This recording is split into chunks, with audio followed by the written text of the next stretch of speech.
All right, Kiss Army, welcome to the KissFAQ Podcast. Thank you for giving us your time today and letting us into your head. I hope we don't do any damage. This is a Kiss-related podcast by the board, for the board. We hope that you enjoy. We'd love you to support this show. Please like, follow, and subscribe to us on Facebook, YouTube, and Twitter. Your likes and subscription helps us to grow and attract interviews and content. So please retweet and share our posts. Your contributions are appreciated. Hello, this is Ken, and you are watching the KissFAQ Podcast. And we have three of us today here, and well, we're missing one, but we have three of us, and we have Daniel. Hello. Daniel from Sweden, and Lonnie. What's up? From St. Louis. And today we hope to have our fourth member, Mark, here with us to join us, but we'll see what happens if he makes it. Hopefully he does.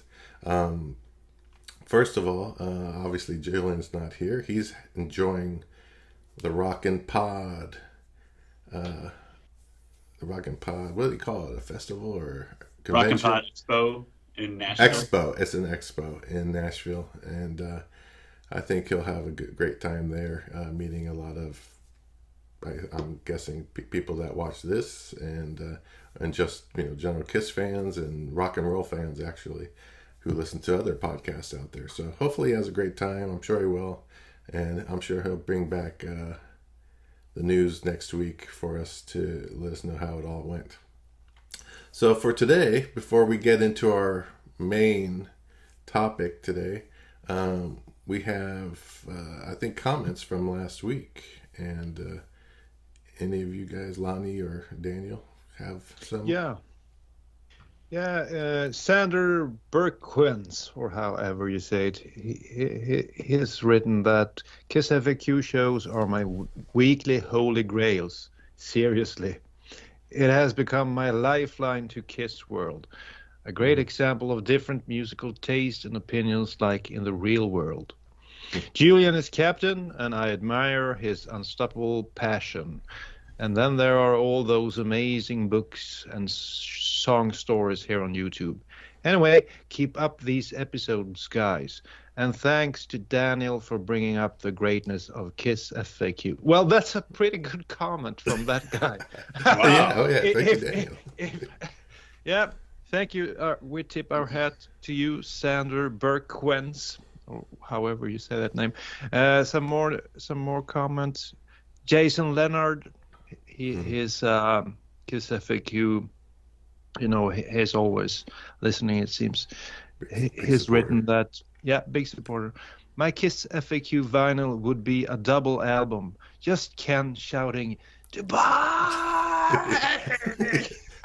That's pretty funny. We talked about maybe, releasing a KissFAQ vinyl. And that's a good idea. We can have Dubai on one side and Lonnie's Wow on the other side. Continuous track. That's perfect. And we'll read one more. Yeah, this one. Bjorn Again. That's actually a tribute band to ABBA. Bjorn is one of the members. Yeah. Bjorn Again, 76. Is written. I was at the concert in Stockholm last year, as was I. And I thought it would be my last concert. Seeing them again this year at Tornsberg, Norway, which is supposed to be the last one in Scandinavia, but who knows? I will see them again if they come. LOL. Yeah, I agree with this Bjorn Again guy. I'm in the exact same position. If they come again in 2024, I'll be there. Just one more. I thought this guy was pretty funny. Where is it? He wrote a little. Where is it? This one. NTJ891 wrote, Kiss will be playing wearing gold-plated diapers. It will never end. And maybe Lonnie have some comments from the KissFAQ. I got a couple from the board. Under the Rose wrote a great comment. It was really funny. It says, obviously there will be a live stream of the last show and possibly packages similar to Dubai. what they could do is provide that free to all the people who were screwed over by the Dubai and give them equivalent packages to what they ordered.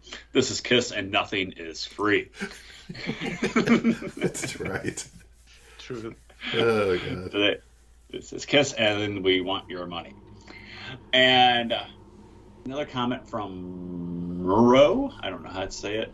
This is another excellent episode. I was among the people online trying to get tickets for Madison Square Garden. I got tickets on Tuesday for December 1st and got the December 2nd tickets later in the week. Deep down, I know this won't be the last show, and I've already seen End of the Road tour 6 times, but I'm not ready to stop yet. As of now, I'm hoping these are my last 2 KISS shows, because hopefully nothing will top the final 2 at Madison Square Garden.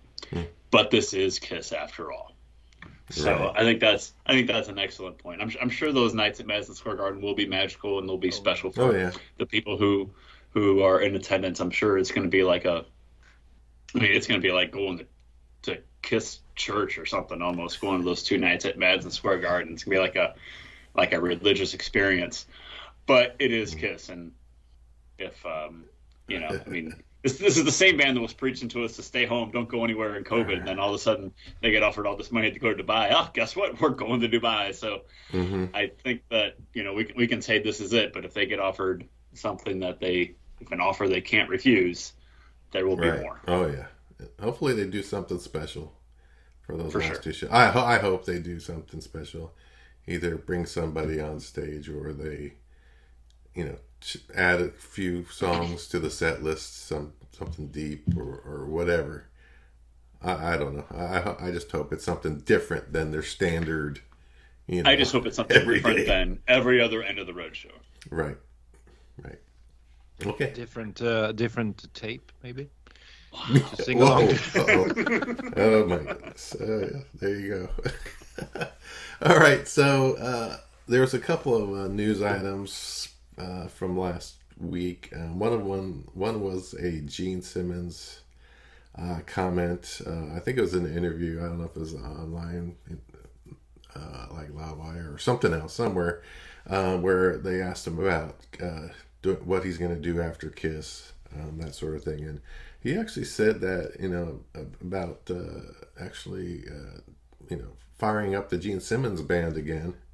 I'm guessing touring and with the possibility of recording with the Gene Simmons band. And I thought, though, that kind of perked me up. I was like, wow, that'd be great if they recorded some maybe new music, like a Gene Simmons band album. I mean, can you imagine? I think that would have been great. And it's gotta be better than Asshole. So. Oh yeah, it's got to be. And the band members, they're all fantastic, and hopefully then sound consistent. Maybe it would be the most consistent Gene Simmons solo album out there, because the other ones are back and forth, right? All over the place. So, what do you guys think about that one? I think that's great news. I would really be into a new Gene album, and I don't know about you guys, but I saw that band in they played a place called Gröna Lund here in Sweden, a classic KISS place where they played their first show in '76 here in Sweden. So it was a real throwback, and it was a great concert. I had a great time. It was almost better than the KISS concerts because of the set list and all that. He played Fits Like a Glove, he played Charisma, he played all kind of stuff that you've never heard live. So I'm hoping he's going out on the road again, and let's see what he can do in the studio. He can sing his ass off still. He's still a great singer, I think. Even though he himself says he can't sing, he's a great singer, and he can sing high and low and angry and soft and everything. So it could be kind of interesting to see a new record from him. Yeah, Lonnie. Yeah, I think that's interesting. I mean, you can't be. He's always said, for a while at least, that you can't be in KISS forever. You can't get up there in the armor and the makeup and everything forever. But you see guys like Mick Jagger and Paul McCartney and guys like that. They're still out there and they play. They don't tour like crazy, but they still get out there and do gigs. So, I think that's a way that Gene could continue to play live, is with the Gene Simmons Band. I saw them when they came through here a few years ago, and it was great. I really enjoyed it.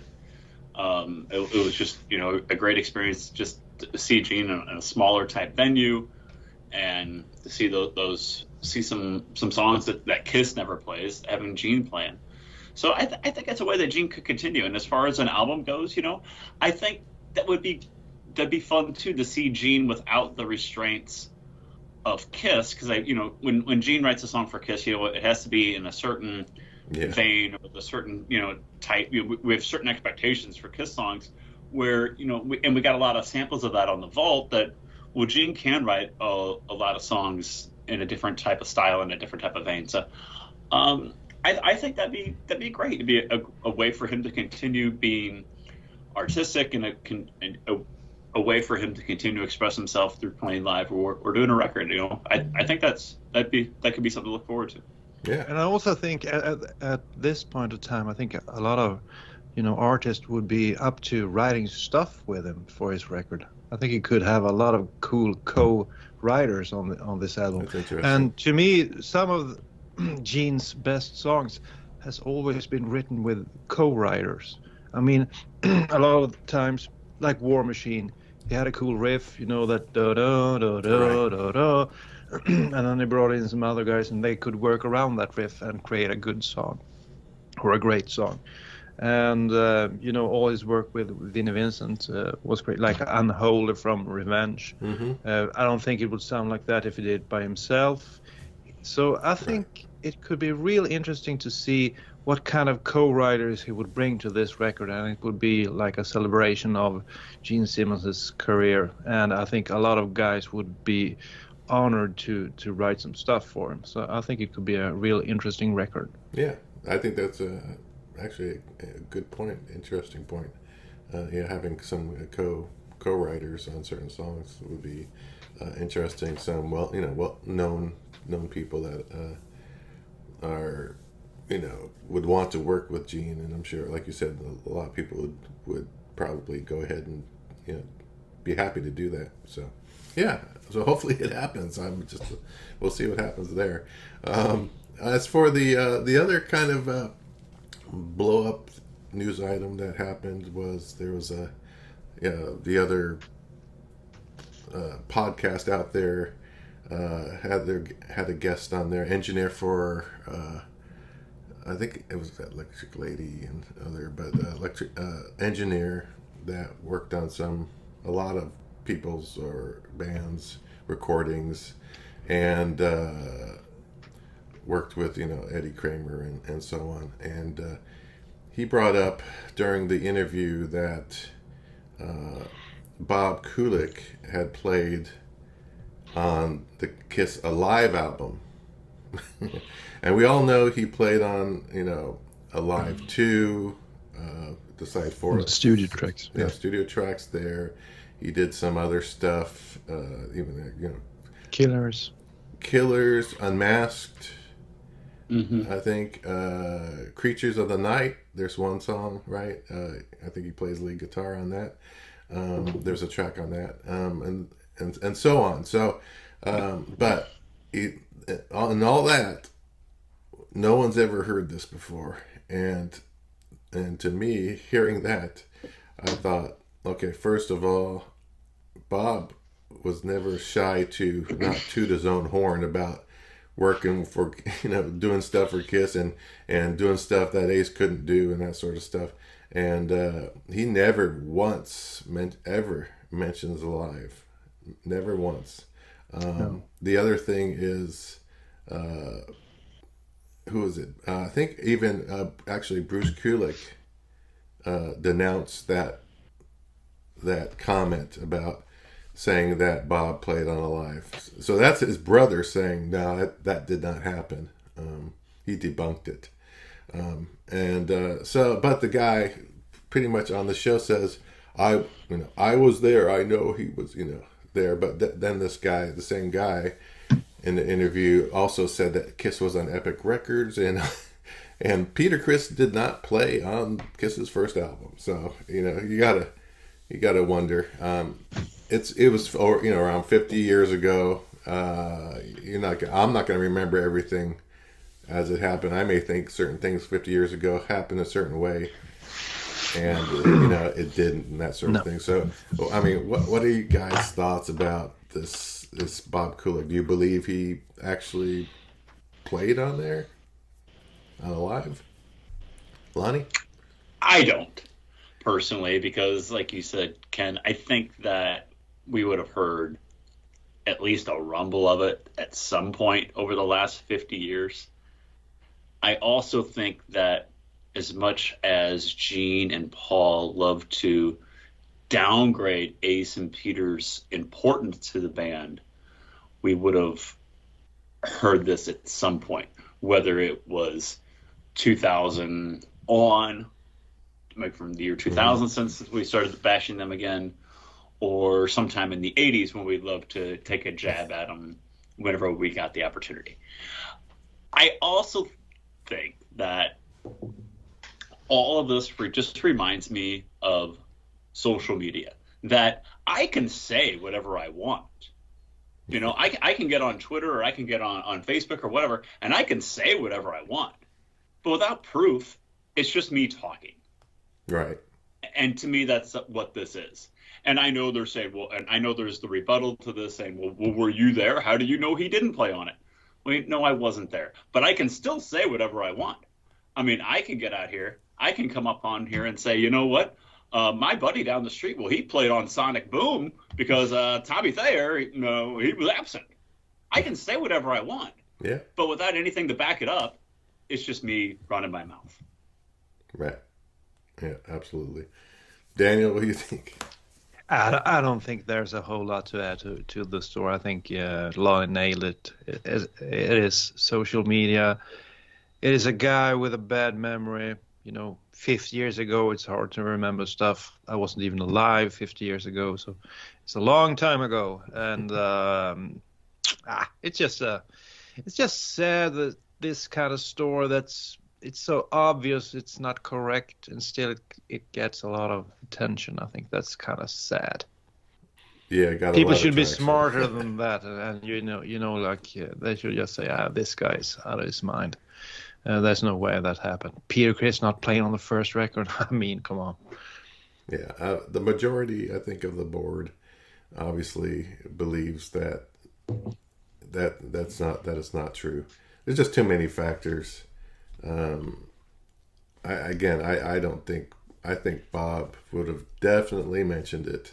Hell yeah! Especially in one of his rants, like if you listen to the Julian interview from a couple years back before Bob passed away.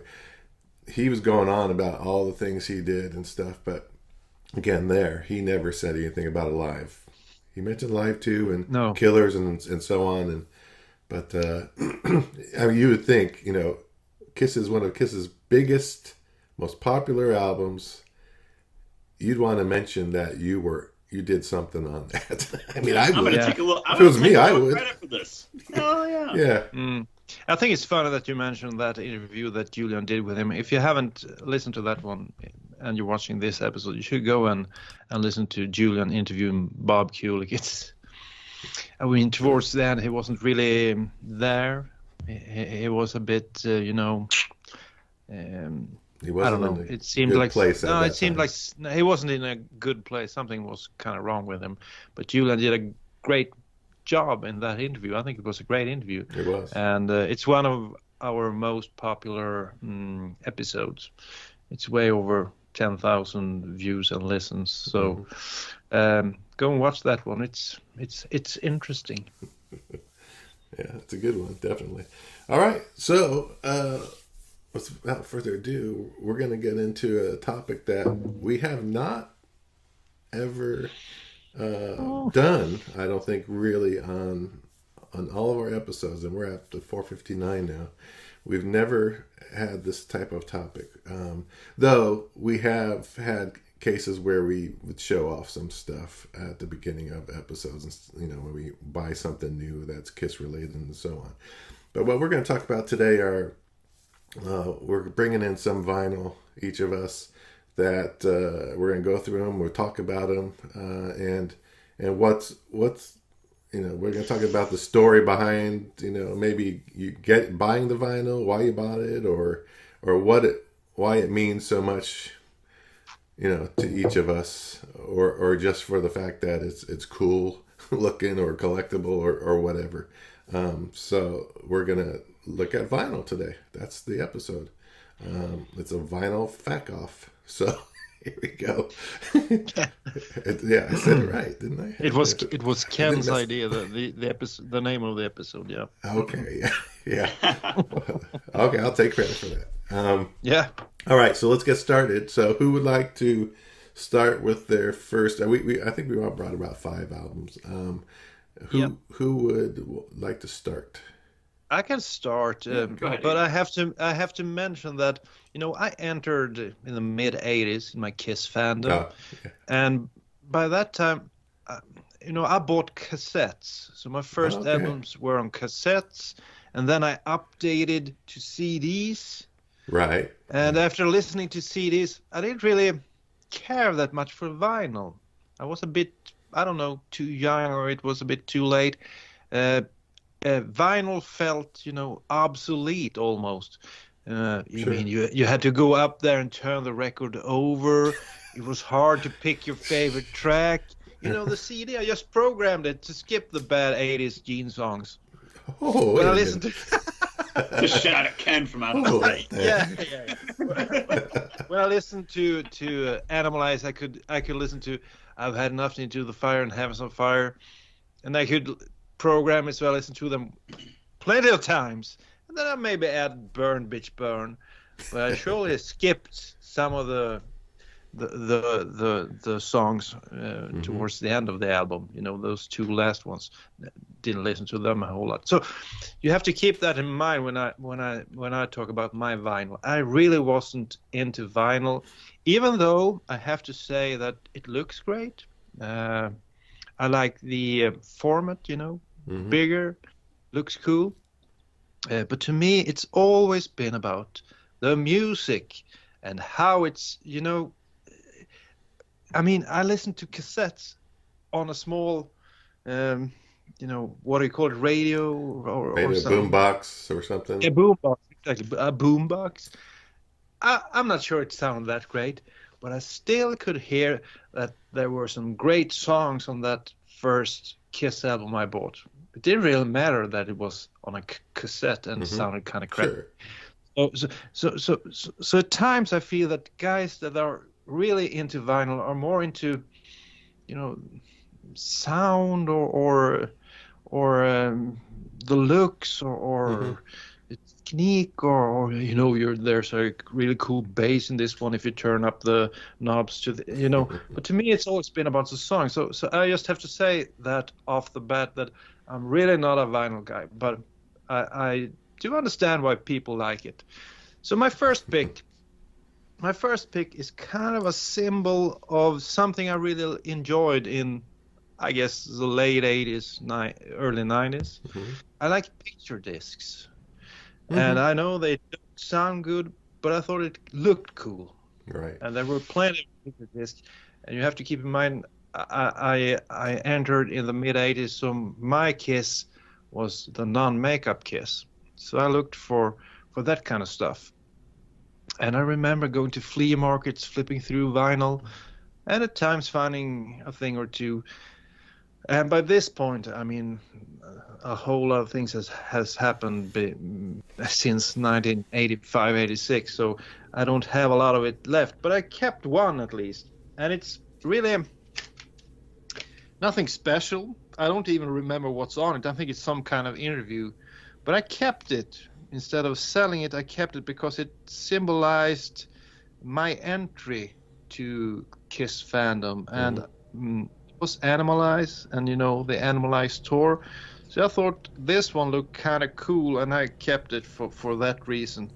It's Bruce Kulick, Paul Stanley, Gene Simmons, kicking ass on the Animalize tour, and the Animalize tour was probably their most successful during the 80s. and we all have seen that video from Detroit, I think early '85.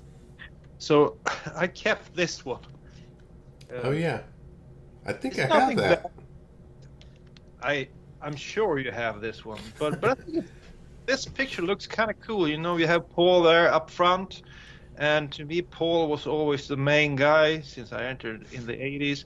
And then you have Bruce looking kind of cool, and Gene playing bass over there. So I think it's a cool. Maybe I could do you could add something and make a clock out of it or something. Yeah, you could frame it. But I won't show you the other side because it's kind of. Oh, that one, yeah, that's right. It's not as cool. Yeah, but this one is a perfect symbol of my introduction to Kiss. So that's why I kept it. I think it's cool. That's an interview, isn't it? Interview disc, I think. As some English guy doing kind of bad interviews with the band. he did Van Halen and some others.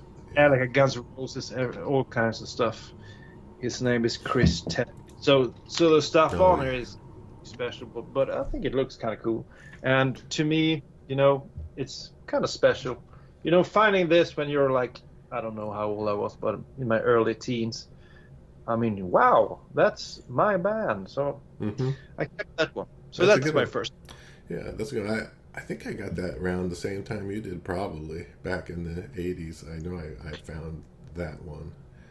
I don't pick up everything I see, but that was one of them I did pick up. I remember, but that's a good one. Yeah, I haven't seen that in a while actually. I don't know where it is in my collection. All right, well, Lonnie, what do you got for your first one?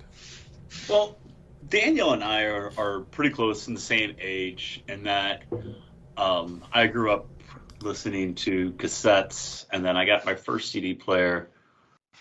I got it pretty early. My mom and dad were cool about that. I got it pretty early, like maybe like 1990, around 91 round, and they're pretty early. Like a lot of my friends were still listening to cassettes when I had made the transition to CDs, and I just bought CDs. I bought CDs and tried to get that back Kiss catalog from the 70s and that.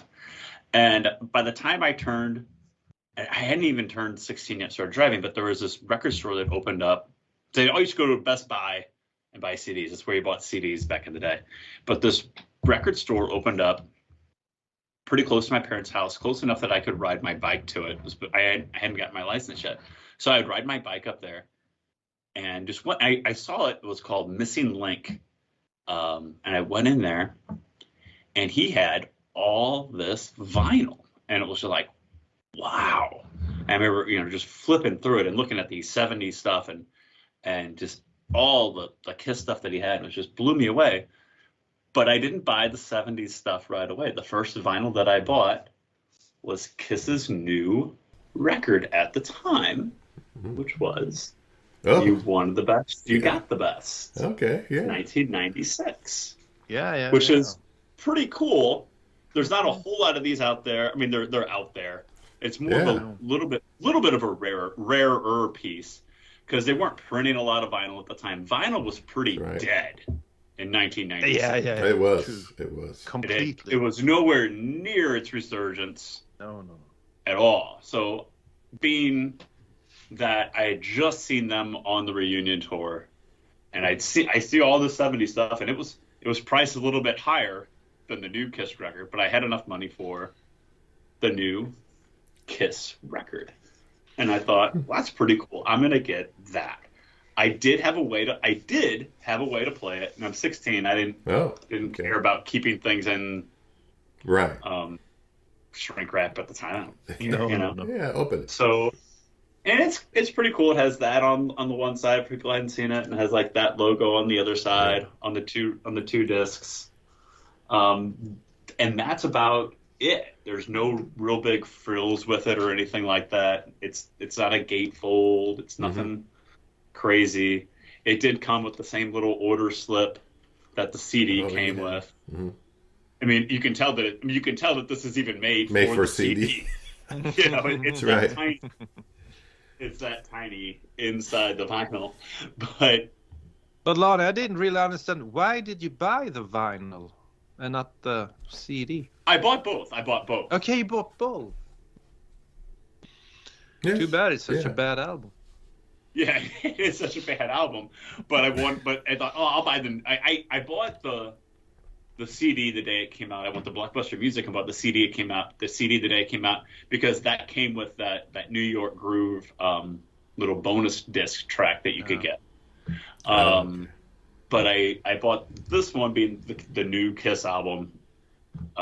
Being 16, 17 years old at the time, like I'll buy that one first. So it was the first piece that I bought. Yeah, that's always special. Yeah, and it's kind of cool because it's the first piece of vinyl that I bought. It was the new album at the time, and it turns out it's kind of a, it's actually an album people kind of look for because it's out of print. They didn't reprint it with the 2014 reissues. You can only get it if you bought the Kissteria set. So it's pretty cool. It's a special piece for me. It's a symbol of Kiss dropping the ball, I think. Oh, They for dropped sure. the ball so many times during that reunion era. I don't know what they were thinking. I mean, they had the stars lined up. They could have done some really special, and they released that with re-recorded vocals on Take Me and a few two-timer and whatever it was. Oh, it was such a They bad should have idea. never re-recorded And the fact anything on that. No, and then we can talk about dropping the ball on the reunion tour a lot, but then you really drop the ball on the reunion tour, and the fact that you could have recorded a live album just from those shows in 1996, and instead of releasing Greatest Kiss in the U.S. in the spring of '97 when they came back for that Lost Cities tour, you could have released a live Detroit Rock City, Right. from Tiger Stadium. Yeah, you could have released some No-brainer. kind of a live album to promote the Lost Cities tour. Oh, yeah. And instead, you just regurgitate, oh, here's a Greatest Hits album, because no Kiss fans have any of those. So I remember that Greatest Kiss album. You were pretty fed up with the Greatest Hits packages by that time, already by then. Yeah.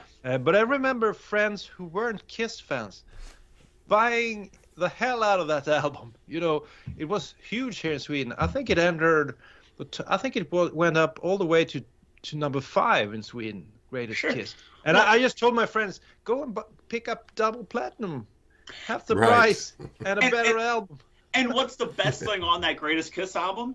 The live version of Shout It Out Loud from Tiger Stadium. Yeah. I mean, you totally dropped the ball on that. But this isn't. We've done plenty of episodes about Kiss dropping the ball. So, But Ken, why don't you give us one of your albums? Yeah, that's a good pick. Actually, that is one that actually I bought that version you have probably a few years ago. I had to look for it. It's harder. It's a little bit harder to find that one. It's harder. It's But not super rare, but it's harder. They didn't press a whole lot of those back in the 90s, so I know that. So my first one is not my first album. It's not though that's probably coming here. The first one I actually bought for Kiss, but what I'm picking is the album that. Well, I like this album, but it's an album that the story goes where I discounted Kiss. I blew it off when my friend and it had to be 1975. My friend was showing me some albums. He showed me like Deep Purple, Machine Head, and he showed me ZZ Top, ZZ Top, Fandango, and he also showed me this album, and I thought, what the hell is that? Kind of thing. So it was the first Kiss album, Clowns. and I thought, you got clowns here. Why are clowns playing music, rock and roll? Because that's another problem with this is like if I would have seen them in the full outfits, it would have been another story. I probably would have like perked up and said, okay, let me listen to this. I just kind of discounted it and like, no, don't play it for me or anything. So I just kind of discounted it. And but Ken, real fast, I always wondered what has Gene got around his neck there.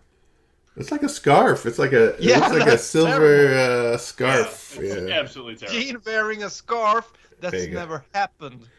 Yeah, it's kind of interesting. That's probably the only time he's ever wore that thing.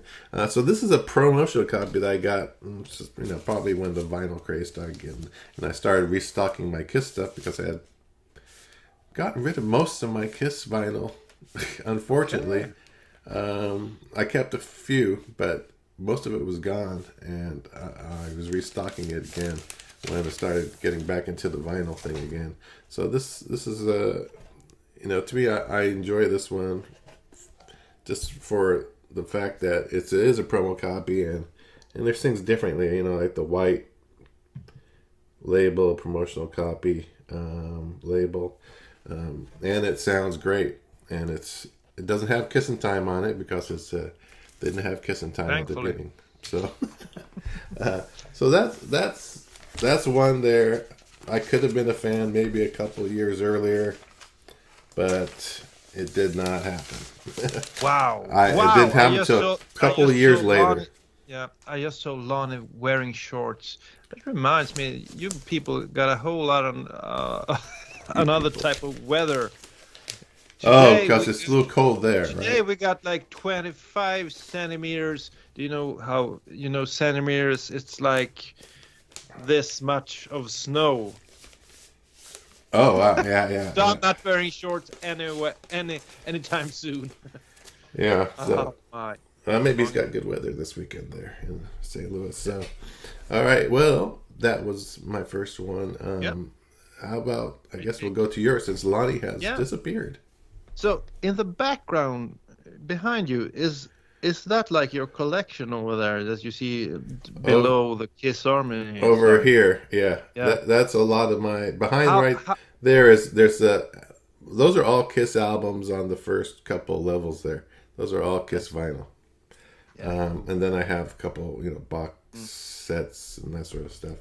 Otherwise, and then my other vinyl is down below and off to the side or whatever for other artists. So, yeah, that's mostly Kiss up there that you're seeing. Mm-hmm.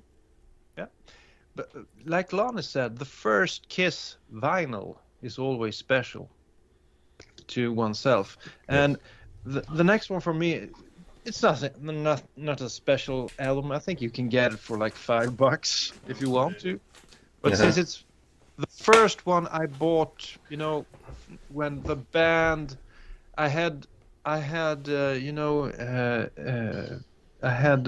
become a fan.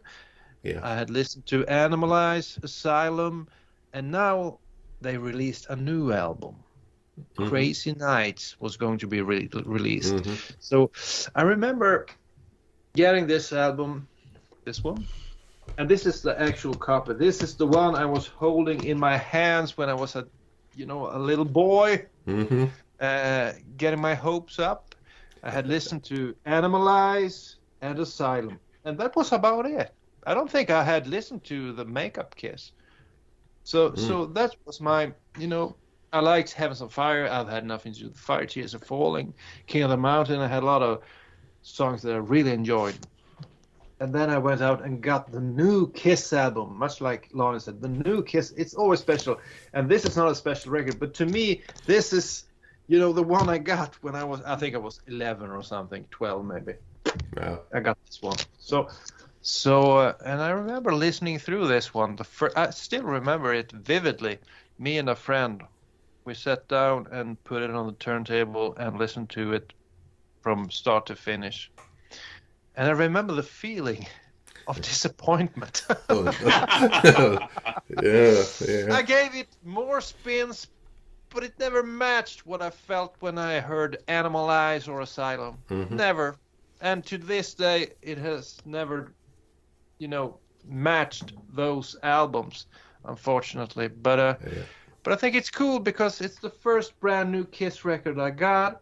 And just because of that, it's in my top 5. And, just imagine that you were holding this record when you were a little kid. It's the same record. I think that's kind of special. So you have to keep this one. And by the way, you said you were throwing out a lot of your vinyl at one point, Ken. I traded them in for CDs, a lot of them. For CDs, I was about to, throw them in the trash. No, I just man. picked them up, and my girlfriend said, "Are you sure about that? Are you sure that you won't regret that?" Well, we put them in the garage, and otherwise, if she hadn't said it, I would have tossed them all because vinyl. I don't know if Kiss. Vinyl was so dead; it was completely over. So that's my, Crazy Nights, my first brand new Kiss album. That has to be. Yeah. Yeah, I'm really glad I kept it. Actually, yeah. Good. Lonnie, what you got? Very cool. For a second. Oh, I forgot about this, and I wanted to go get this. This was one of the first ones I bought, also. And it's Creatures of the Night. Mm-hmm. Oh yeah, that's a good one. But not only is it Creatures of the Night. Oh, okay. I think But I know it's. which one it might be. I don't get it out very often, obviously.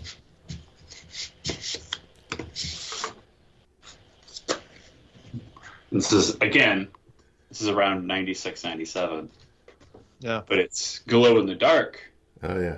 Creatures of the Night, Yeah. which is very cool. Which was a new release at the time. I don't know exactly when that came out. But I loved Creatures as a kid because I've mentioned on the show a bunch of times that my brother and I, we had for the longest time we had two cassettes between the two. We had Creatures and Destroyer were the albums that we really grew up on with Kiss. And Creatures was really special to me. And this guy at this record store, he had Creatures of the Night. He didn't have like a vintage copy of Creatures of the Night, but he had this reprint of Creatures, Glow in the Dark. And I thought, oh, that's really cool. So, I'm 16 years old. I'm going to buy this, and I got to get it home on my bike, and got to be really, really careful because I'm riding 2-3 miles on my bike, holding this vinyl and this bag on one arm. Like, don't fall off your bike, dumbass. Riding home. And I get home and I, turn off all the lights in my room, and I'm going to listen to Creatures of the Night on Glow in the Dark vinyl in my room, So that's really cool too. And that's another one that's it's rare, but it's not super rare type thing. Mm-hmm. I don't know how many of these that are out there. Julian, I was talking about it one day on the show, and Julian goes, Julian actually said he's never seen one of these in person. He said, which as much as Julian has, it's kind of surprising. Yeah, I don't know how many they pressed. I could do you have that, Ken? But do you have that, Ken? I do. Excuse me. I do have that one. And they put out another one too at the same time. The other one is a picture disc. Yeah. At the same time of Creatures of the Night. Mm-hmm. That same company. They released them both at the same time. I think it was just the two. There could have been a third, but I think it was just the two. And I do. It was like 96, 97. Yeah, I do have both of those. There wasn't a lot of them though. Yeah. Yeah, they probably limited to, I don't know. 5,000 So is units. that the remastered version from '97, or is it the No, it's not remastered. Okay, it's not there. It is not. It's not from the remaster. Because that was '97. And I'm not even sure. I'm not even sure if it's the 85. I haven't listened for a long time. Oh my, okay. I'd have to go back and Hopefully not the 85 one. Yeah. Maybe I'll listen to it while I got it pulled out today. So yeah, that's a good one. That's a good pick. All right, so I'll get to my next one then. This one is the first album I bought of Kiss. Yeah, that's so special. 1977. Oh my! And Long time ago. Yeah, when like the other album I showed, the first album, I could have gotten into them probably like about 2 years earlier, but I didn't. Discounted it until my friend played Rock and Roll Over for me at the beginning of it. And, have you heard this before? And I was like, no, and it was like, wow, this is cool, So the first one, I think we went. I think I was probably gonna get Rock and Roll Over. We went down. We rode our bikes down to this. The drugstore. I've told this many times. It's so cool. On our bikes, about a mile, 2 away or whatever, and they in place like, and today it would be like Walgreens or something, equivalent or something like that. And they have us, their record section. It's real small. It's usually probably more of the latest ones or discount stuff. But we went down there looking for that, but then I saw, oh, well, that's not, I can't find Rock and Roll. But then all of a sudden you see, oh, here it is. Yeah. Kiss Alive 2. I said, oh. I said, well, when you look at the back, it's like, oh, wait a minute. Yeah. Oh, it has Calling Dr. Love on there. It's like, oh, yeah.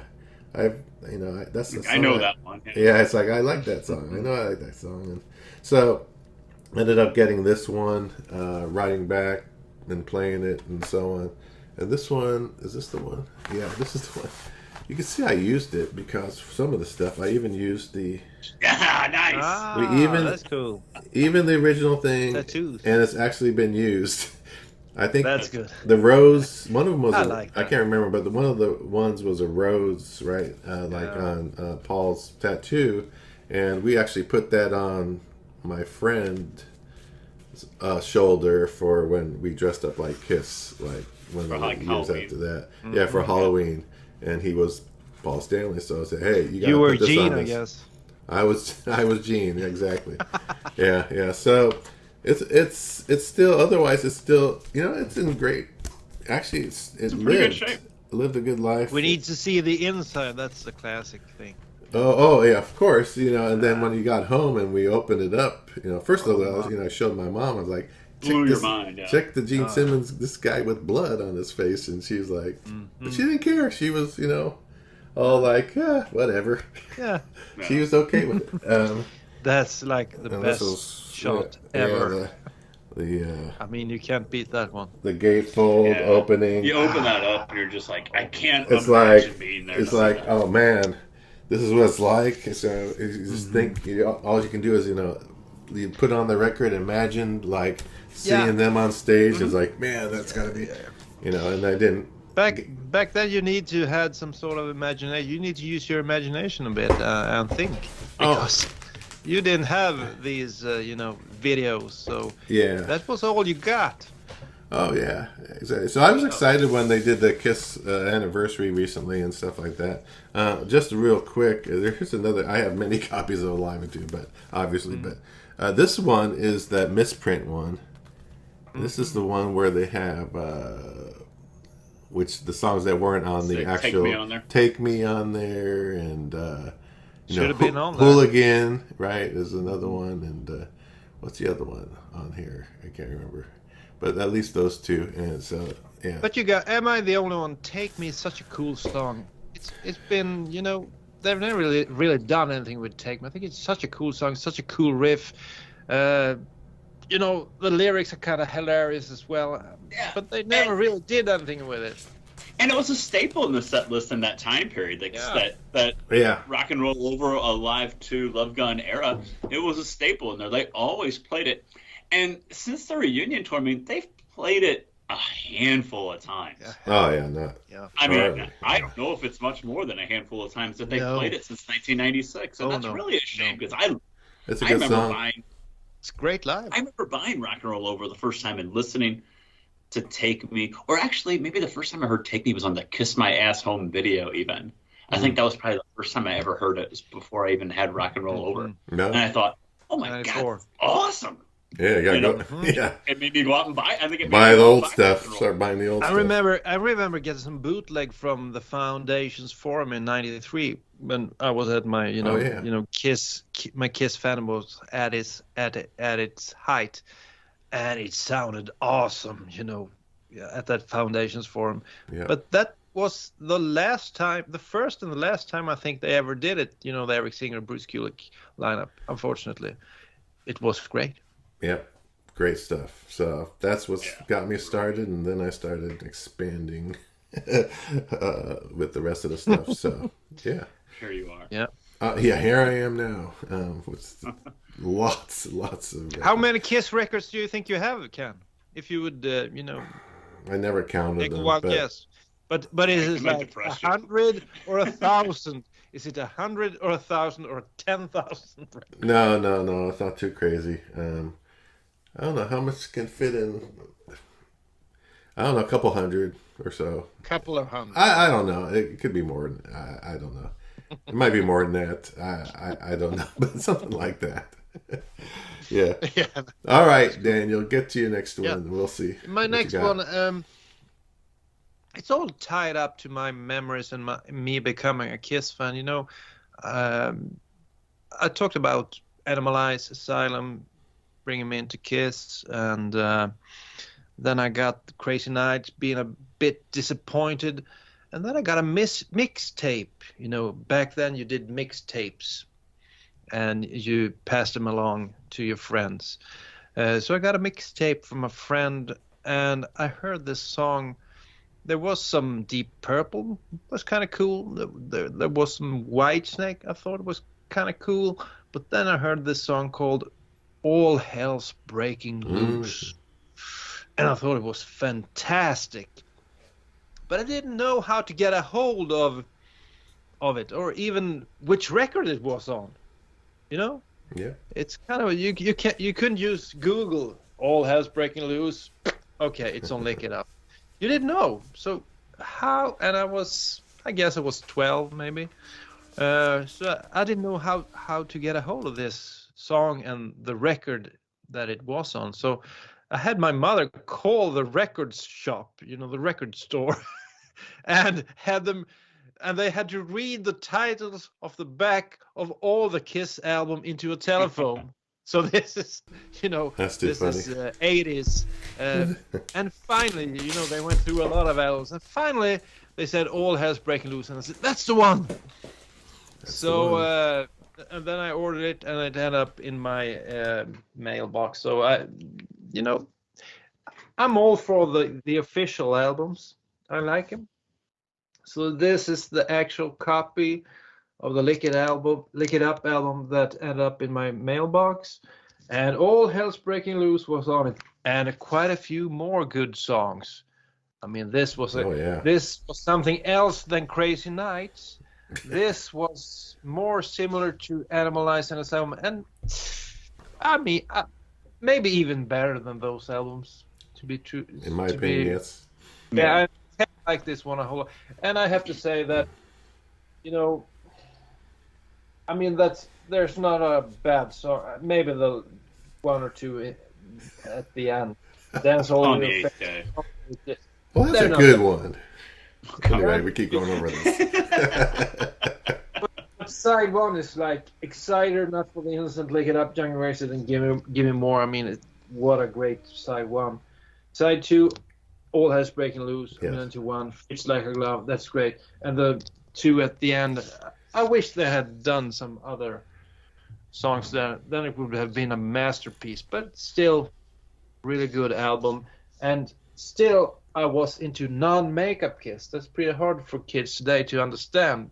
Because That's true. Yeah. at this point, I'm not sure I even had heard a makeup album. So I had Asylum, Animalize, Crazy Nights, and Lick It Up with All Hell's Breaking Loose. And it was I just wondered who this guy was. People are still So did wondering, everybody else. So I did mean, everybody it's- else. who is he? Anyway. And a side note, I remember my mom saying, "Oh, that's a really hot guy." Like the tongue. Mom, I said, Mm. yeah. What's she his like, name? She kind of like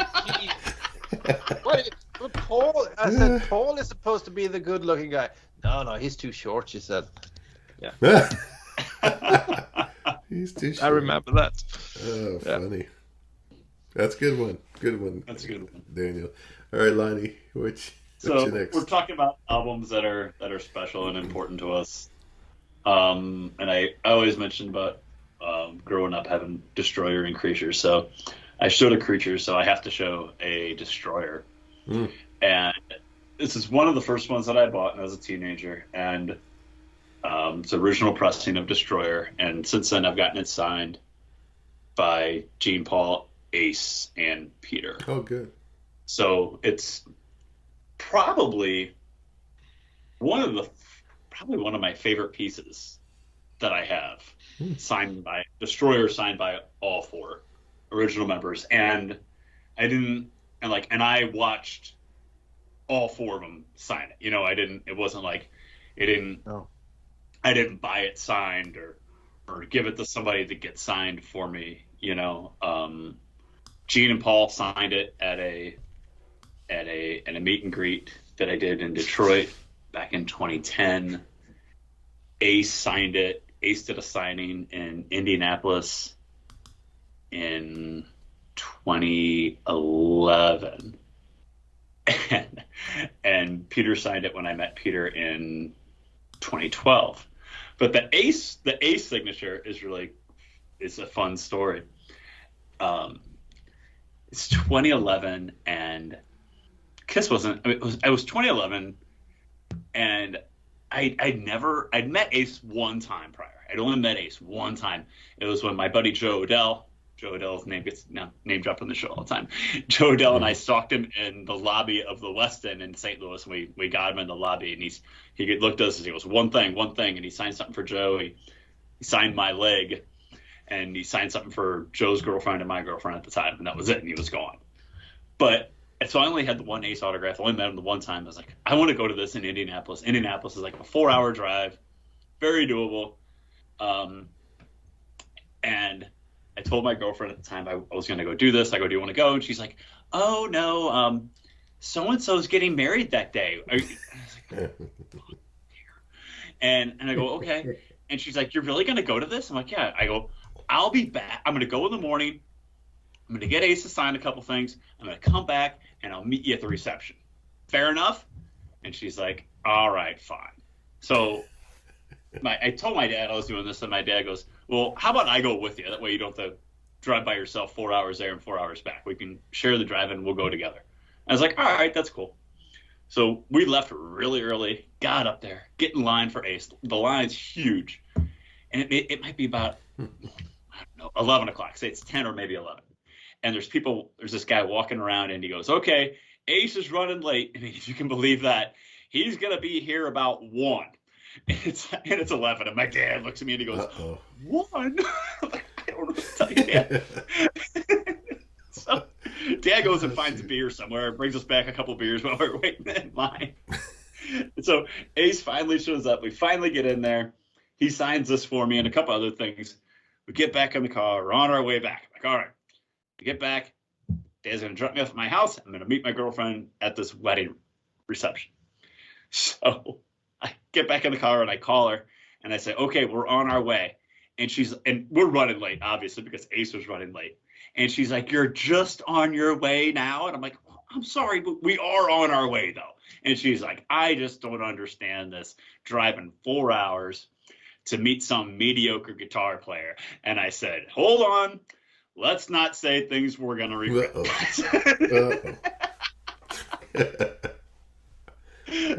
Shoot. Anyway, it's a fun story. But that's cool. I got Destroyer signed by all 4 of them. Really, really cool piece. That's great. What we do to get a signature and all that stuff, go through, and the repercussions. Right. Since you had that Destroyer one, I'm just gonna throw this up here this is like one of my extra ones that because I don't know how many duplicates we're gonna have, but this is a early 2000s Japanese limited Japanese. It's 200 gram weight vinyl, and these are hard. This is hard to find. It sounds really good, but it's kind of expensive if you want to go try to find it. It's not easy to find out. They made a limited amount. I can't remember how many now, but anyway, that was one of them. So let's do another. I'm gonna do this one big one since we're talking about Japanese. There was in 1998, the Japanese had released a box set of I wonder if Mark's messaging me. Anyway, yeah, Mark's. Is he? Well, maybe he'll be joining us. But anyway, or he couldn't do it. But back in '98, vinyl's dead. Obviously, still. The resurgence didn't happen until what 2000s? I don't know, mid 2000s. They started coming back a little bit. Anyway, this thing I got a few years ago because I thought it was so very cool. But they did a box set of Kiss the originals, 74 through 79. God, it's heavy too. Here it is here. It's nice and shiny. It comes in it has actually an OB type shrink wrap kind of thing. You slip over it.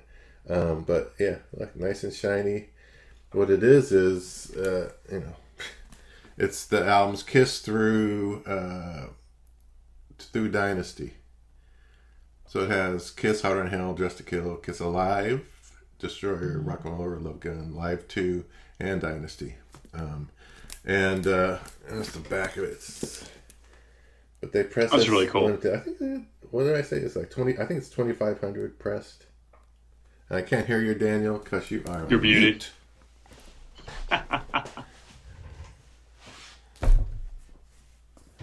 You're still on mute. My lord, I did a Ken. You're right. Yeah, you pulled a Ken. I pulled a Ken. Yeah. No, I think Mark might be joining actually. But one thing that throws me off on this one, why do they use the shikara, the Japanese power symbol on that one? That's like way later they use that one. Mark is here. What's up? Oh, this is something On the front. I don't like that they mix eras like that. I mean, Yeah, that's that- for they put that's the only the solo, otherwise it looks great. yeah, they put the solo album kind of pictures in the logo. That symbol, that's a Japanese symbol for, I believe it's like means power, Power, yeah. right? Yeah. Right. Yeah.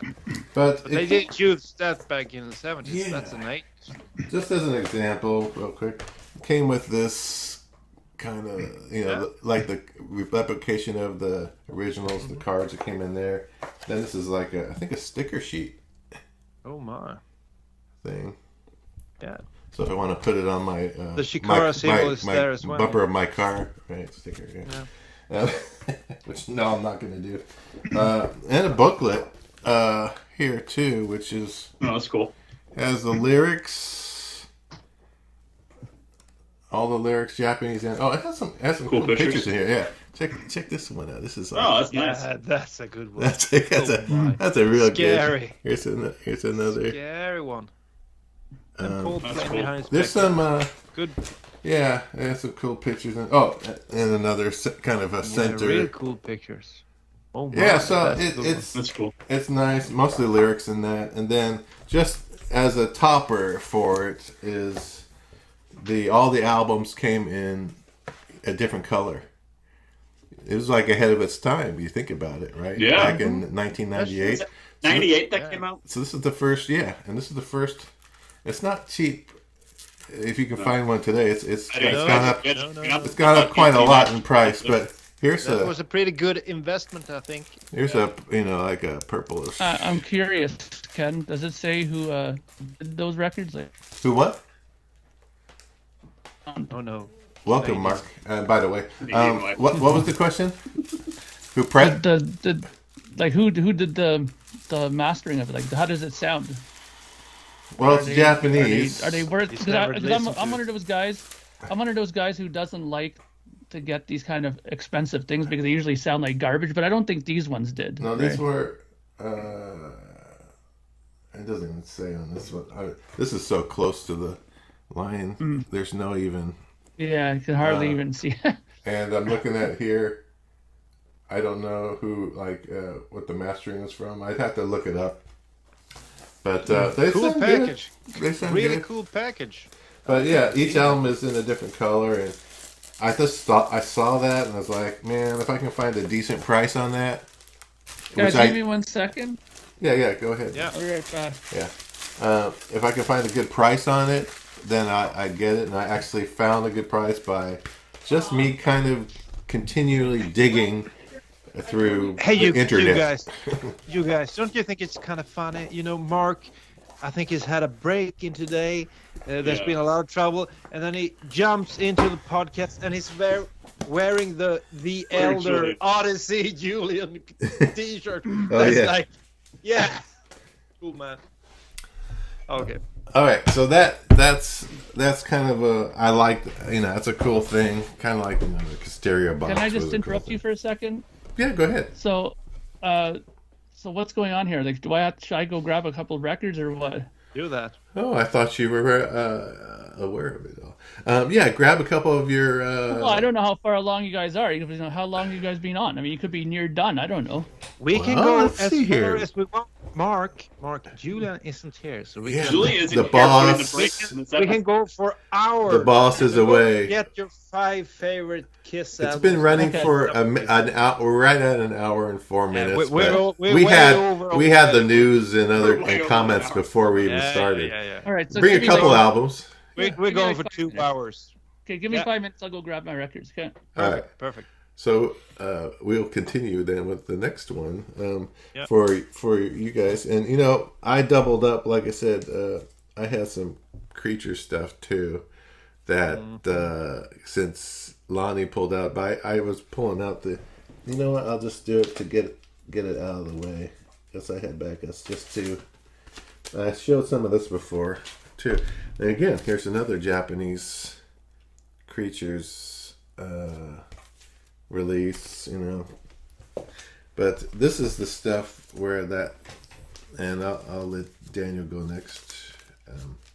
But this is a bunch of creature stuff, right? I think I showed some of it before, but I talked about it that I was so excited about creatures at that time.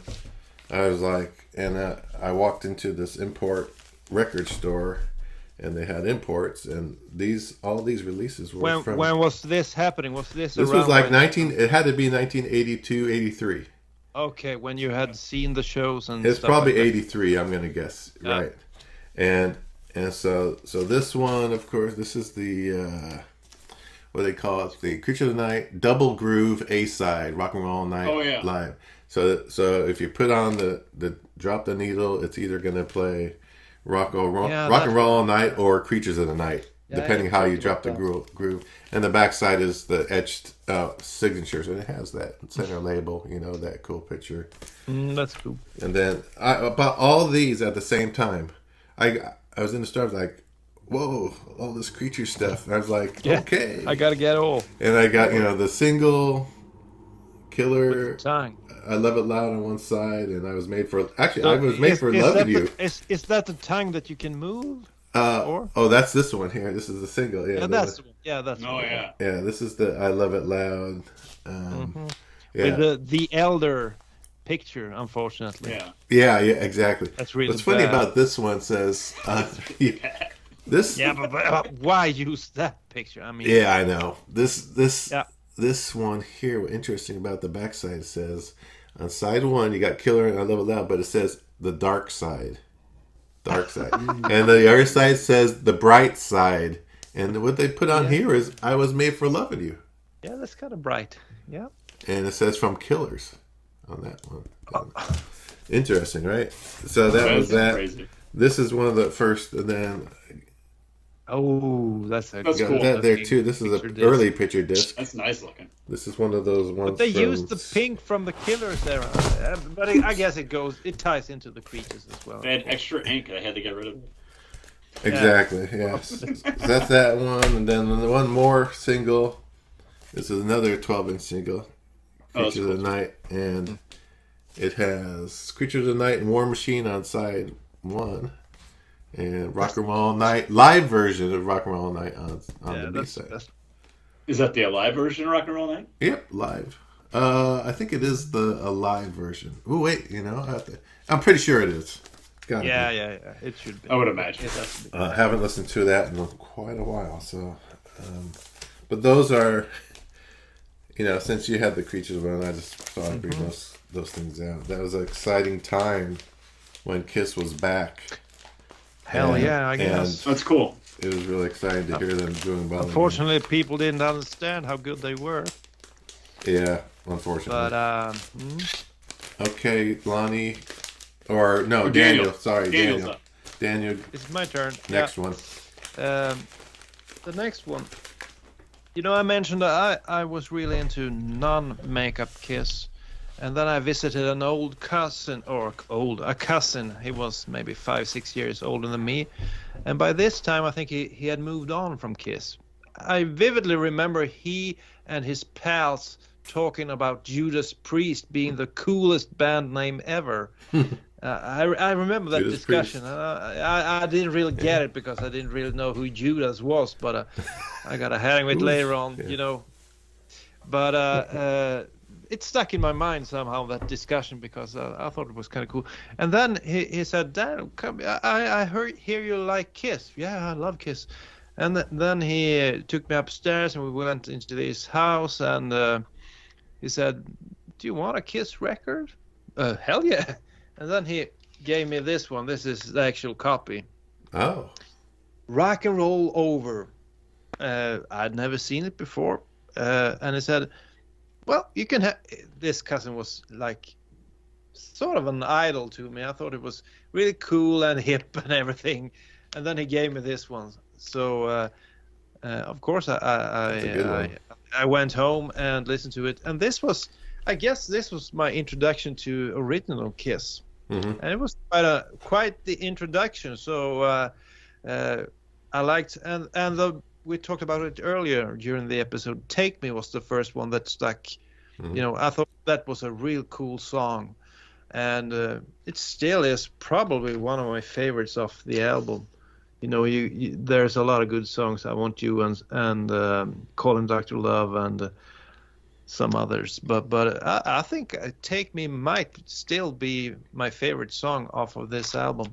Mm-hmm. So I got this for free. And it had the I don't think he'd played it so much, so it has the original Inner sleeve, yeah. The inner sleeve and everything. Does it have the stickers or anything else in there? No, it didn't have the stickers, unfortunately. Okay. But this is the actual copy that I got. I don't think he even remembered that he gave it to me, but to me it was really special that this cool older dude gave me this record. That's And cool. so it's a fond memory, and it took quite a few listens before I, you know, started to appreciate the album, because you have to keep in mind, growing up with Animalize, Different. Silent, Crazy Nights, Lick It Up, and then hearing this, it was kind of different. But I could hear the magic in some of the songs, even though it sounded kind of different. It's not like one of my friends who said, well, you know, Kiss, they must have been like New Kids on the Block. All their 70s suck. Oh, wow. I Jeez. remember him saying that. But this is in most people's top 3, I guess, at least. Yeah, it's always Great up there album. high. Yeah. Yeah. Definitely. And you know how it looked. I mean, the way it looked, it's Oh, the like album cover's art. great. Yeah. You know, the album Yeah. cover is probably my favorite album cover, and just it works any way you turn it, and it's just That's right. a cool cover. So, Rock and Roll Over, present from my cousin, still have it. One of the best Kiss records in the world. Yep. Great pick. For sure. Good story. All right, Lonnie. What's next? I'm gonna go with something a little newer, and that's Sonic Boom. Oh, on that's vinyl. a surprise. Yeah. Sonic Boom on vinyl, and it's signed by G. Oh, Paul, Eric, there's and Tommy. nice. So it's pretty cool. They didn't press a lot of these, and that's more of a sought-after album as well in a lot of circles. And the version I have is it comes as a slip sheet like that, lyrics on the back, Mm-hmm. and I have the green version Ah, of it. Peter version. The Peter version. Even or though, the Eric or the Eric version. Sorry. The Eric version. Come on. Sorry. The Oh, Catman. jeez. The sorry. Catman. The Catman Yeah, version. Catman Yeah, version. let's get that right. You know, and it has the gatefold Yep. on it, and it also came with a poster. Oh yeah, it came with a poster, right? It came with a poster as well from that photo shoot for Sonic Boom. Yeah. Oh, nice. I only have one. I think I have the green one also, actually. Yeah, I only have the one.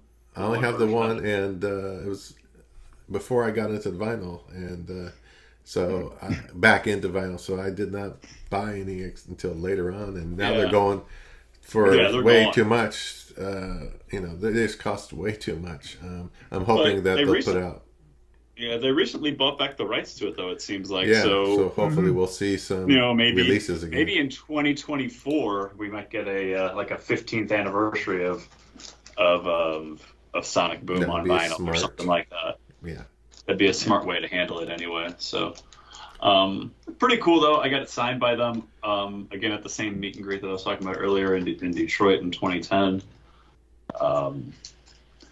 Pretty cool. Kind of a rarer piece, not super rare, but a rarer piece. It's more rare now because you can't find them. There's they're not repressing them or anything, and they're way overpriced now. If you're going to go out and try to buy from somebody, so Yeah, no shit. that's a good yeah.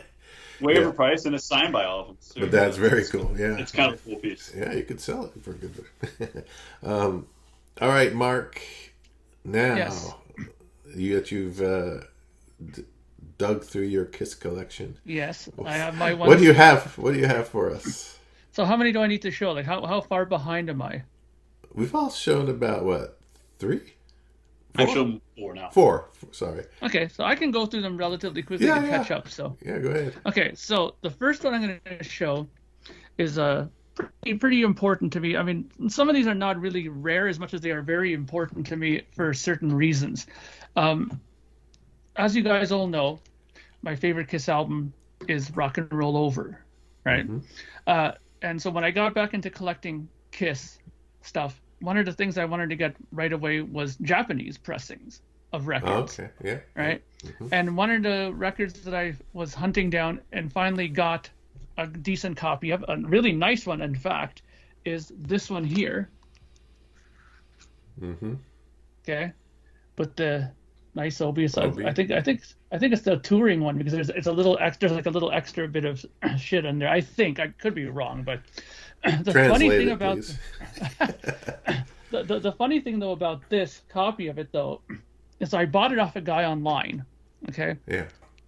And when he sold it to me, I got it. I took it home. Like I picked it up from the mailbox and brought it home, and I opened it. Right. So bear with me. I won't be too long, so I can catch up here. But I took it out. Right. And as you all know, it has the gatefold, right? And it has the Japanese one. That's a VIP edition or whatever. Yes, it is. Yeah. Yeah. Has a gatefold. So it's the first. Yeah, it's the first edition, right? And I wrote to him and I said, thank you very much for giving me the record. It came nicely and it came with the booklet and stuff like that, right? Mm-hmm. And which has all the humorous translated lyrics in there, which are half correct and half incorrect. Right. And but the thing that killed me about this was that I told him, I go, thank you so much. Everything turned out so nicely. The record plays nice. It sounds good. And I said, even the sticker is nice. It's in great condition. And and his face just dropped because I was talking to him on Skype, and his face just went white. And he goes, "Oh shit! I gave you the sticker." And I go, "Yeah." I go, "What?" I go, "The sticker's supposed to come with it." He goes, "Oh well, I was actually gonna take that out before I sent it. I forgot to take it out." Oh, so shoot. he was gonna keep the sticker. So luckily, due to his forgetfulness, I ended up with the sticker, which it should have been anyway. So Yeah. I didn't buy from him ever again because I don't like getting screwed. But Right. anyways, it turns out that I got a very nice copy of it, and it is one of my more favorite copies of this album. I mean, I'm one of those crazy collector guys that has like 9 variations of it, and every other country that's possible I have of it. So that's one of them. And another record I'm going to show here. This one is interesting. Everybody loves Kiss Alive, right? So of course I love Kiss Alive too. Now Kiss Alive is one of the records that, much like Julian, I had the most variations of. I think I had 18 different variations of it. Julian had hundreds.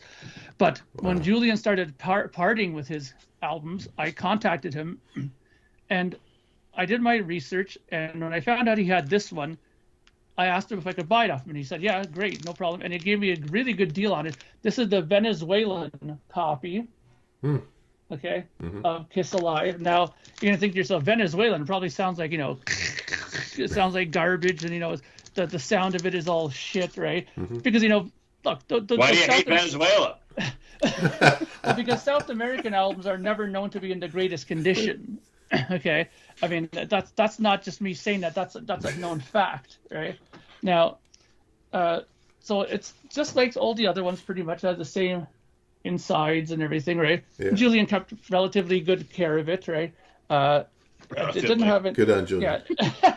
It doesn't have any of those like Casablanca inner sleeves, but the reason why I bought this one off of him is because it has something very interesting in it that I found out when I did my I'm one of the guys who loves going through dead wax and all the matrix information and stuff like that. Yeah. So this one is very interesting because you think Venezuelan one, maybe they got Pablo or someone to master it there, some guy who's been working there, and it might sound like ass, right?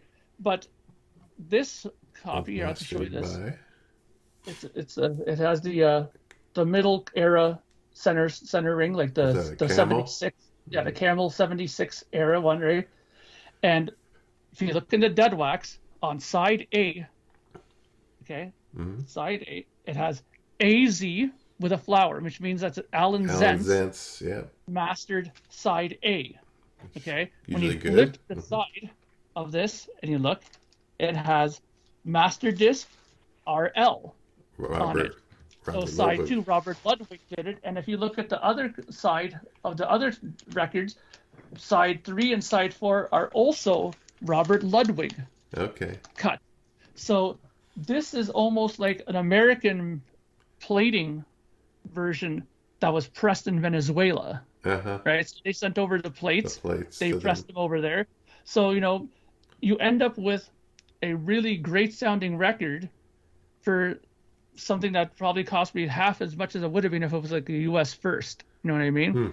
For it. Now, I really like this copy of it. I've listened to it numerous times. In fact, I think whenever I listen to it live, I was playing that one. I also have a Canadian first, and I have a UK, and all those ones. But it's funny how that one ended up being one of my favorite ones to listen to. Now, speaking of interesting ones, I'll do another one here real quick. Who doesn't have a copy of the first album? Okay. Now, this one, as you look at it, I'll take it out of the plastic so you can see it a bit better. This one is what they say is well loved. Okay. You can see all the ring wear on the top, and it's beaten to shit, right? Now, this album is one of the very, very first albums I got when I got into collecting album vinyl again. Now, the funny thing is I found this in a store that half of it sold mattresses, like bed mattresses, okay? And then the other side of it, he had a little section where he sold vinyl records. Now, the reason why I went in there is because next door to it, there was a tattoo shop, and I was going there to check out some stuff to maybe get another tattoo. So I went in there, and I said, because he said vinyl on his window, he said vinyl records here. So I went in and I went to his little section, and I saw that they had this, and I was like, oh, maybe I'll grab this as my first record to come back into collecting vinyl. And much to my surprise, later on, when I started finding out more about information about certain pressings, if you look at the bottom, I don't know how clear you're going to be able to see that, but at the bottom, it says Warner Brothers, Canada. So this is back when Kiss was still with Warner Brothers before they made the switch and went to Casablanca permanently, like off the Warner Brothers label. Now, if you look at the vinyl here, it also says it at the bottom. Again, I don't know how well you're going to be able to see some of this stuff, but at the bottom, it'll say Warner Brothers, Canada there, right? And the funny thing is, I brought it home, and man, this album almost got me off of collecting vinyl right off the bat, because when I put it on, it was like it was like wow, like this is like, it was like really crackly, and I was thinking to myself, is this really how vinyl sounds? Like, is it really that noisy and stuff like that? Because it was my first record back to vinyl. I couldn't remember if it was that noisy, but I took a good look at it, and after looking at it, this record must have been played like 150,000 times, because it's really like down to its last legs. But I want to keep it because it is sentimental for me, because it is my first record back to it. And the funny thing is, I posted this on Facebook in one of those groups that say, what do you have in your collection? And no sooner did I hit send and put the post up, I got about 15 people messaging me saying, hey, you want to sell that Warner Brothers one? I kept telling people, I go, look, dude, it's shit. It's not even worth buying, because I'll give you $50. I go, no, dude, really? One guy was offering me like $150. I go, dude, it's not even worth $10, So, but apparently because it's a Warner Brothers one and it's not easy to find, especially the Canadian one, people were hot on it. Okay.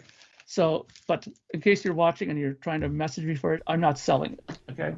So that's another one there. And I'll just do one more so I can get caught up. Okay. And I'll leave the last one for when you do the other one. Okay. So which one should I do last? I'll do that one. Okay. So as all you guys know, me and Julian are notoriously known for being huge Asylum fans. And I've said it 1,000 times. Asylum is my favorite Kiss album out of Makeup. Okay. Always loved it. My favorite record. And when you get Canadian pressings of this album, okay, and here's a Canadian one. Okay, it looks no different than any kind of US one. But there is, of course, a difference. This is one of the things I've always kind of loved about the Canadian ones. You have everything pretty much the same, has the same kind of inner sleeve and stuff like that in it, right?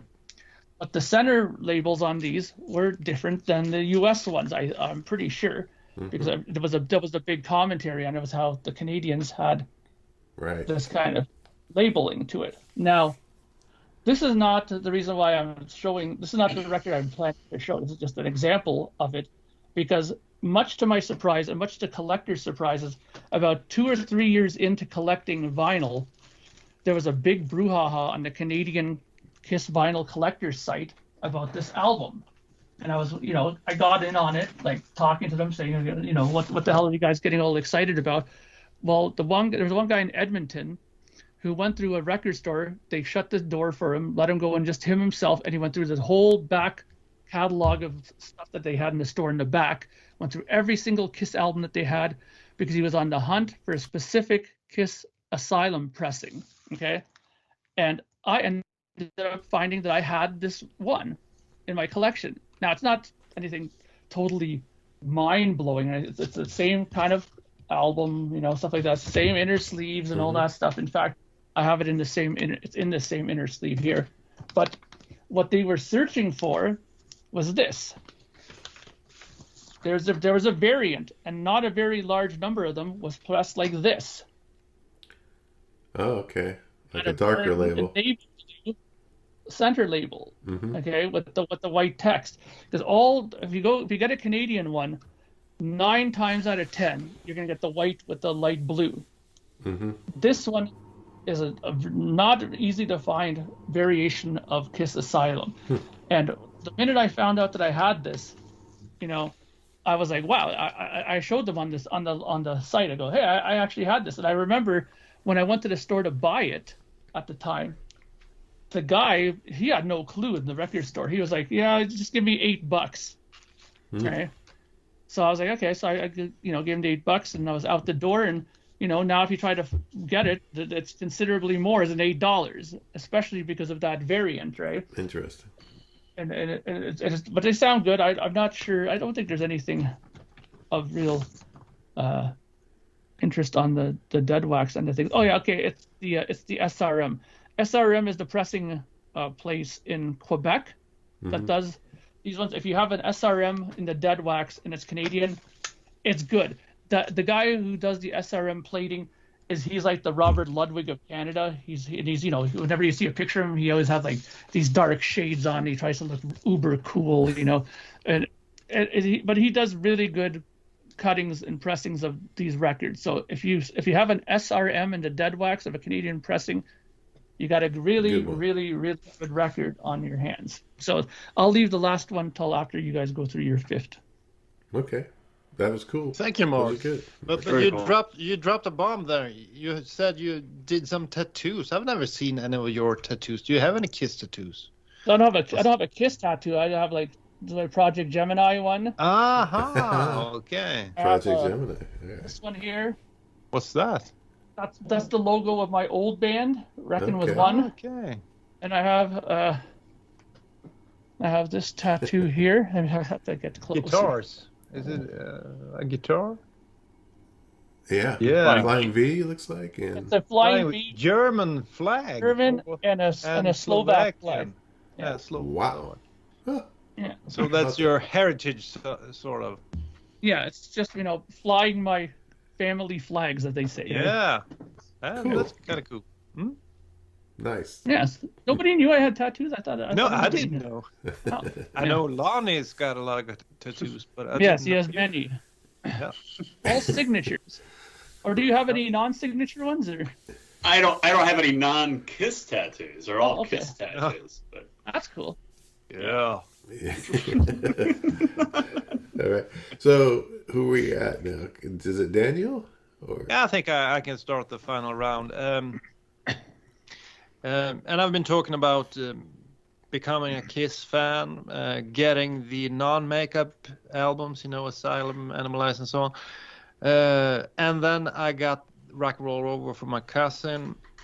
So now I had heard both makeup Kiss and non-makeup Kiss. And then back in the day in Sweden, you had, I read a lot of comics. And at the back of the comics, you had ads for albums. And then I saw a picture of Kiss in makeup that blew my mind. I said, I have to have that record. I guess I was 12, 13, maybe. So I ordered that one, or I guess my mom helped me order it. And to this day, it's probably one of my favorite albums, and I still have it here. The one I ordered by myself. So it's kind of special, and I remember getting it and really loving it from the get-go. And it's a copy of Creatures of the Night. Ah. So I think all of us almost have mentioned this album. This is a real special album, I think. I think this is an album that people that aren't into Kiss can appreciate, and because it's a solid album. The sound is great, and of course the latest remaster, and I really like that long version of War Machine that they released. Yeah. I think it was kind of cool. But being 12 years old and seeing this, I mean, you gotta have it. And I think this works well.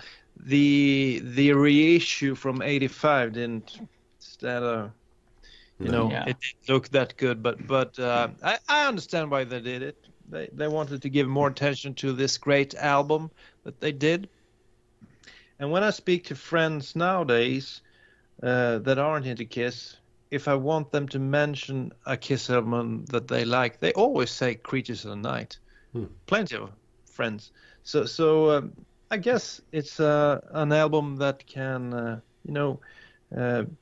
people like, even though they aren't fans. And that's because it's just a great album. And unfortunately, it didn't work out the way they wanted to. But it was the start of, I think, the albums that got me into Kiss. You had this Question.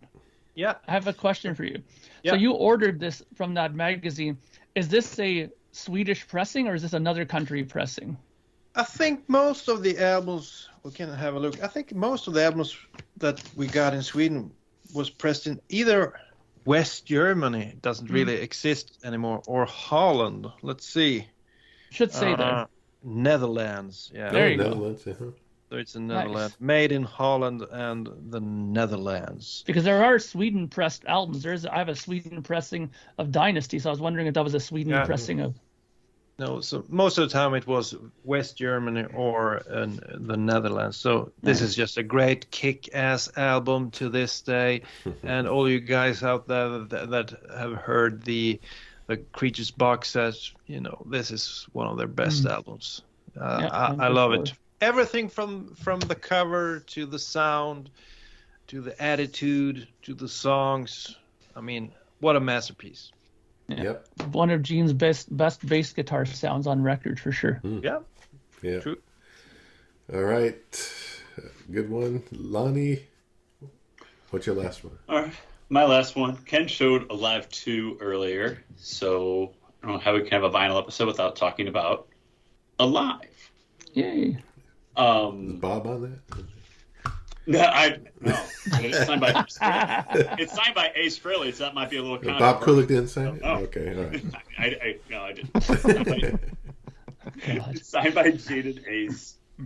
But the reason why I wanted to talk about this is because I mentioned going to that record store when I was a kid and finding all this Kiss vinyl for the first time after I had everything on CD. And my copy of Alive at the time was that big fat 2-disc Alive original CD. Yeah, Oh, yeah, yeah. yeah. Yeah. 2-disc used to come, Right. and that big fat thing. But I go and I pick up this copy of Alive, and I'm looking at it, and I'm like, well, there's all kinds of pictures in here, and this booklet that aren't on my CD, because that now the '97 remaster, they did it right and they got the booklet Yeah. right. Yeah. But those original CD issues, they did not get it right. Nope. All this stuff was not in there.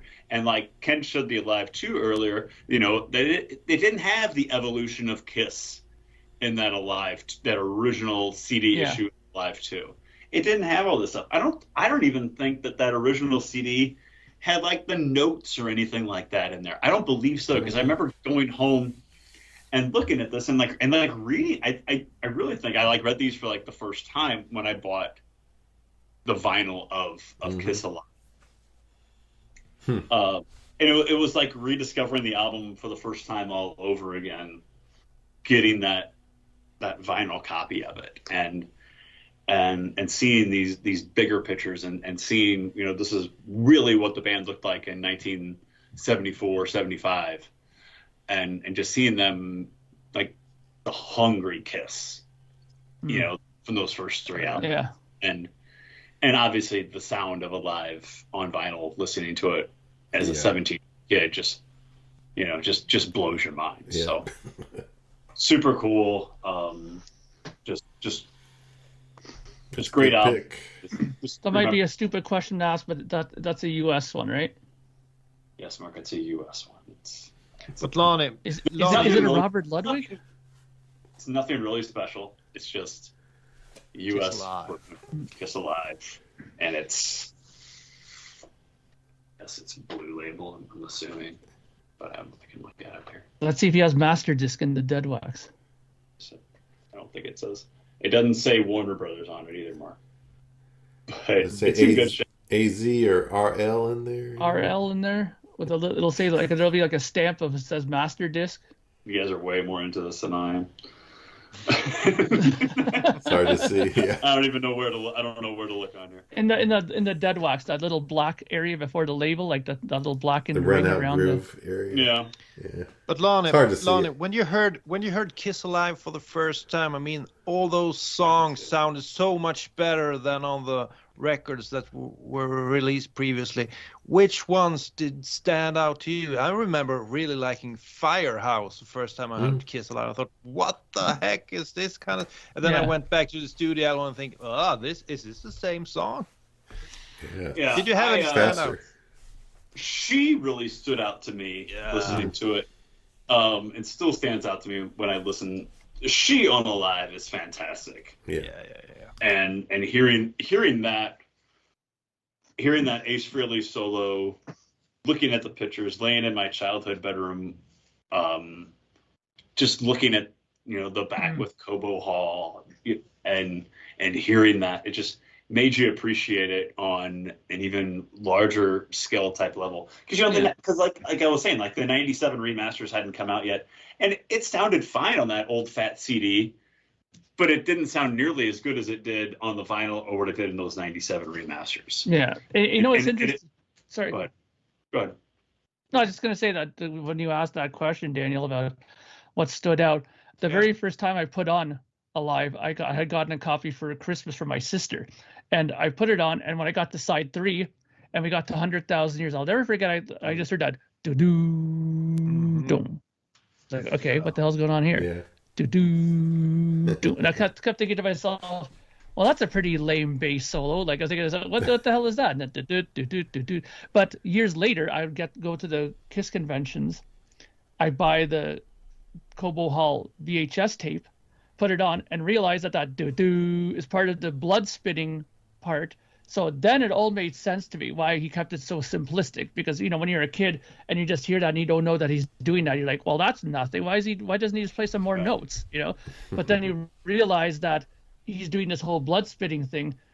Then it all makes sense. But I've always loved that 100,000 Years on that version of the album is just fantastic. That and Black Diamond are the standouts. Mm-hmm. What about one more thing looking at it is that it does say Kiss is Ace Frehley, Peter Criss, Paul Stanley, and Gene Simmons. It doesn't say the Catman, the Spaceman. Well, Exactly. it's a misprint. It might be worth really something. was important back in the 70s. It wasn't about the characters. It was about the members of the band. Go Yeah, ahead. that's true.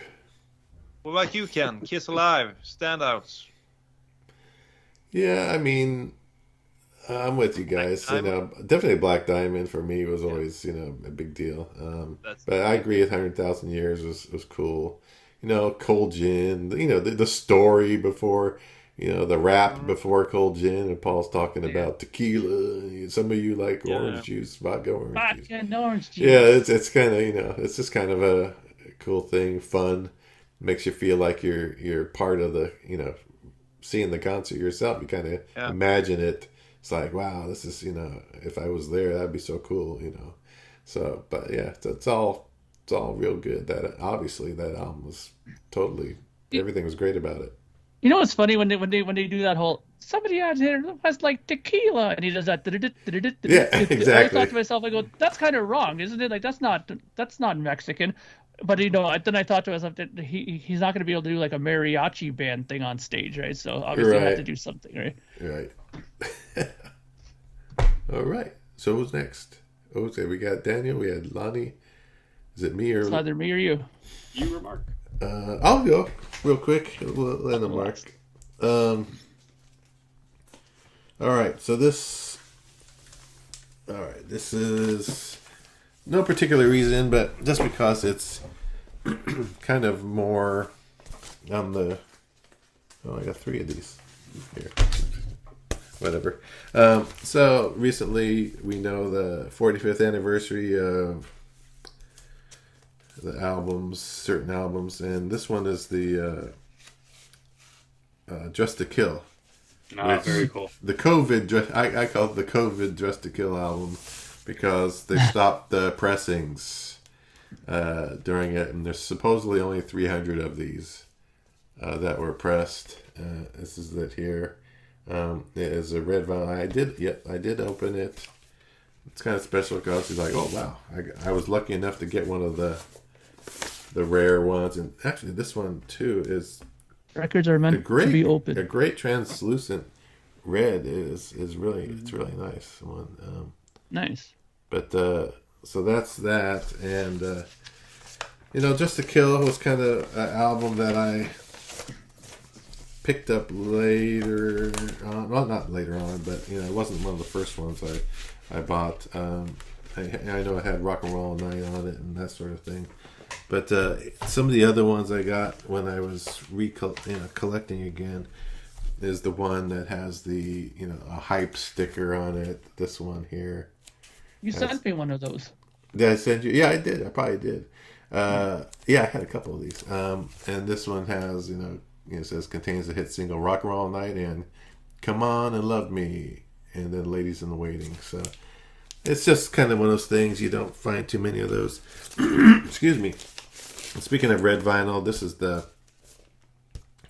I collected all the red ones that they did in the pie. Yeah, the pie ones that they did in the, was it late 70s or something like that? Or early 80s.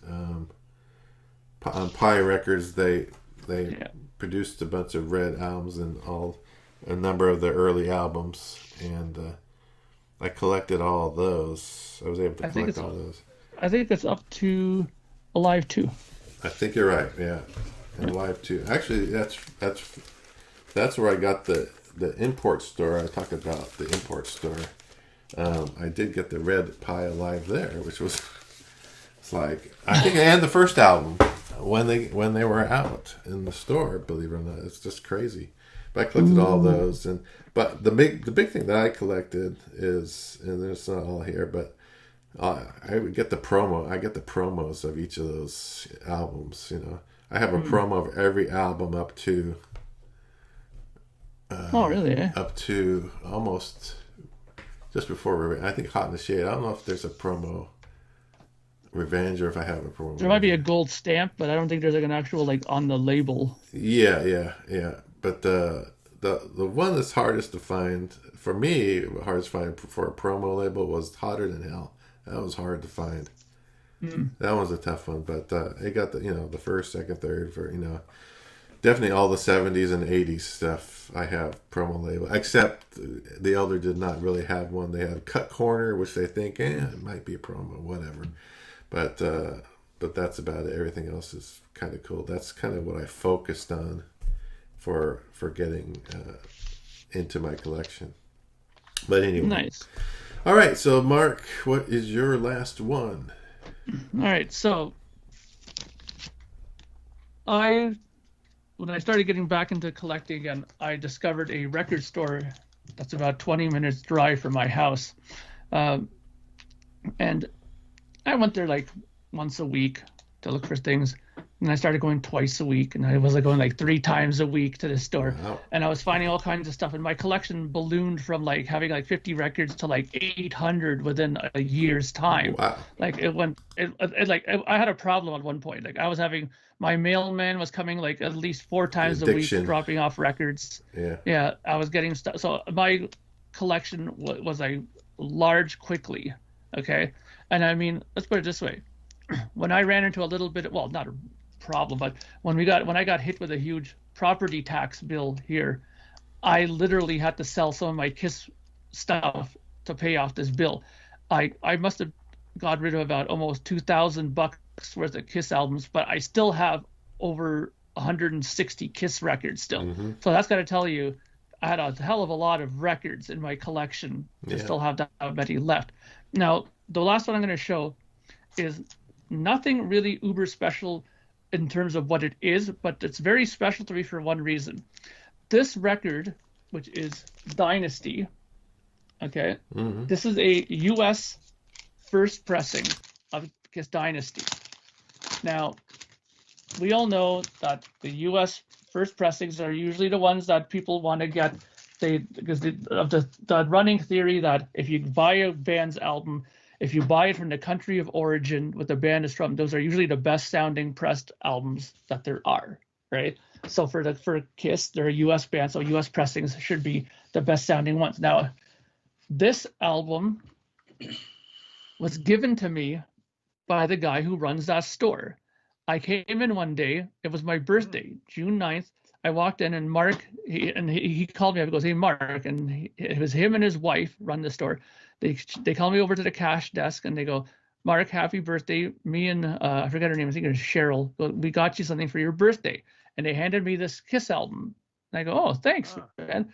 And I didn't realize at first what it was because, I didn't want to go rummaging through it and look like some kind of unappreciated guy. I just said, "Thank you." I shook their hands and looked and bought a couple of things and left. When I got home and opened it, I realized that they had given me quite the beautiful first pressing of this record. The record is in fantastic shape. It has the original poster in it too here, right? Right. There's no pinholes, no nothing in it. It's not, you guys have seen it 100 times. But the thing that I was surprised with was when I opened it, it also came with the original insert birch thing insert. Nothing written in it at all. So he must have hunted down a copy, like a beautiful unused copy of this. It has the original inner sleeve too, in great shape too, right? It's not crinkled, nothing, and the record, beautiful, flat, not a pop or click on it.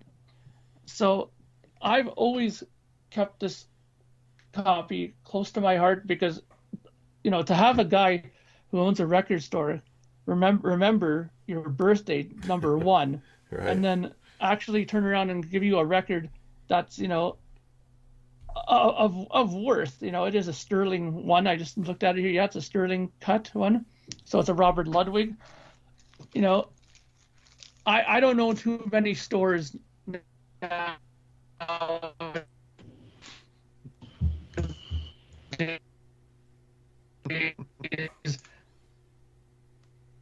that would do. So I'm really happy that I got this copy, and it'll always be a special one for me. Mark, you got some Cool. of that Canadian internet going for you, but I think we got most of that. Just Is it at the better end, but now? That's a good pick. Yeah, No, it's no, good. it's all good. It is Yeah. better. For 5 We seconds. got it all though. So yeah, that's a cool one. That's a good, pretty cool that they gave you that on your birthday. I mean, that's awesome. They knew you're a big Kiss fan, obviously. So Yeah. okay. They knew that, so obviously that's another thing. I mean, and I'll say it again: when you go to these big stores like these HMVs and stuff like that, I don't think many of those people in there really, keep in contact with their clientele as much as people who own like their own little stores like this. Yeah, So I'd always say, stores. yeah. So I always say that's probably a better reason to find one that you like that and stick with it. Yeah, absolutely. Yeah, we have 3 minutes until we hit the 2-hour mark. All right. So that's kind of cool. But what I would like to see, I don't know if it's possible, I would like to see Ken go through some of his record collection, but that might be a bit too up. Maybe we just flick through some of your records. I mean, you have so many back there, I can see them, but I don't know if it's possible. That would be kind of cool. Other than that, I'm looking forward to the final episode of the first round of the death matches. Hopefully we can do that pretty soon. That's the Carnival Souls. Carnival Souls versus Hot in the Shade. I guess 3 songs from Hot in the Shade will go through automatically, unfortunately. Yeah, that'll probably be coming up pretty soon. It'll be pretty good. Probably the hopefully next it's a couple good song. episodes we'll have that one. Yeah, so. I guess. Yeah, I would Okay. imagine so. All right. Well, yeah. Before Julian kills us for running, I show an hour and 51 minutes or something. Anyway, we'll have to, he'll be okay with it. He's always all right. Yeah. He likes to keep it down to about an hour, but we ran long. We showed a lot of stuff, and it was a good discussion. And had a lot of good stories from everybody, and cool vinyl, and it can go on forever because we all have a ton of vinyl. Some of us more than others, but Ken wanted it would take forever. 10 albums. It'd take forever to go That through. would have been like a 4-hour. Yeah, it would have been crazy. Yeah. I wasn't thinking. I thought, okay, we can go through this quick, but no, it takes a while to kind of explain things and talk about your history with these vinyl albums. So, all right, well, I want to thank everyone for staying. If you stayed with us for this full almost couple hours and listened, or if you fell asleep, thank you anyway for making it through either part of it or all of it, and thank you for your continued listening. And you can catch us again at YouTube, Spotify, all the other outlets, iTunes, and so on. So, ending it from Mark, Lonnie, Daniel, and myself, Ken. We'll see you next time. Thank you for spending time listening to the KissFAQ podcast today. All sales are final, there are no refunds. If you'd like, look us up on Facebook or come over to the KissFAQ message board and discuss the topic we've broadcast today. Don't forget to rate us on iTunes, Spreaker, or wherever you've listened to the show. We hope you'll join us again.